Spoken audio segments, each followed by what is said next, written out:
But अगर किसी sentence में आए तो इसके साथ ऑब्जेक्टिव केस भी आ सकता है और इसके साथ सब्जेक्टिव केस भी आ सकता है। तो बट अगर लेकिन का मानी दें तो इसके साथ सब्जेक्टिव केस आएंगे और ये ऐसे कंजंक्शन वर्क कर रहे होंगे सेंटेंस में। और अगर बट किसी सेंटेंस में के सिवाय के अलावा का सेंस दें तो ये एज अ प्रीपोजिशन इस्तेमाल हो रहे होंगे और ये ऑब्जेक्टिव केस आएंगे इसके साथ। जैसे कि she is well of but she is ग्रेडी, तो इसमें बट किसका सेंस दे रहा है, लेकिन वो अमीर है लेकिन वो लालची है, तो इसमें लेकिन का मानी दे रहा है, तो इसके साथ कौन से केस आएंगे, सब्जेक्टिव केस। दूसरा sentence everyone went to the party but her, इसमें बट के सिवा या के अलावा का सेंस दे रहा है, तो इसके साथ क्या आएंगे, सब्जेक्टिव केस हर आएंगे, ना कि शी आएंगे। इसी तरह तीसरे में nobody knew the answer but me, इधर भी बट के अलावा या के सिवाय का सेंस दे रहा है, तो इसके साथ भी सब्जेक्टिव केस आएंगे। इसके बाद एस और देन के साथ कौन से केस आएंगे, तो सबसे पहला ये कि कंपैरिजन हमेशा सेम थिंग्स की होती है, जैसे कि सब्जेक्ट का कंपेयर सब्जेक्ट से होता है और ऑब्जेक्ट का कंपेयर ऑब्जेक्ट से होता है।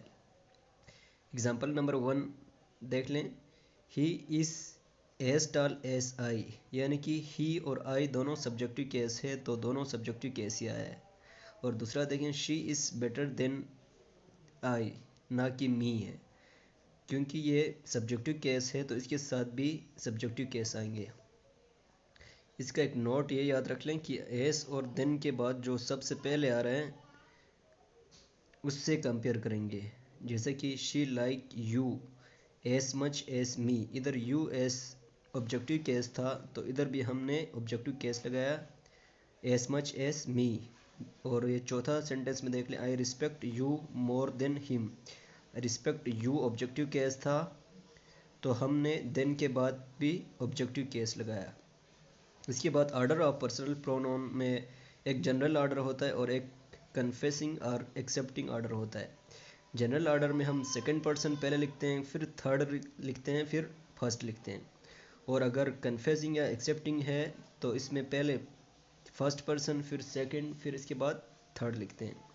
जैसे कि you he and I are going to the party, ये मतलब जनरल ऑर्डर का था। इसमें पहले सेकंड पर्सन आया, फिर थर्ड आया, फिर फर्स्ट आया।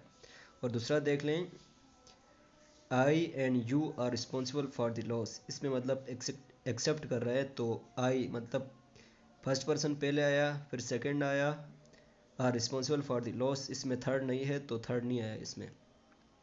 इसके बाद ये डिस्ट्रीब्यूटिव प्रोनाउन है, इसमें होता है कि each, either, any one, neither, non, इस तरह के होते हैं। तो ईच उस वक़्त इस्तेमाल होता है जब दो या दो से ज़्यादा शख्स या थिंग्स के लिए, जैसे कि each of the 5 boy is going there, इसमें ईच आएंगे ना कि ईदर आएंगे। ईदर कब इस्तेमाल होता है, जब दो पर्सन या दो चीज़ें हो, जैसे कि either of the 2 boy is intelligent, मतलब इनमें से एक है जो कि ज़हीन है।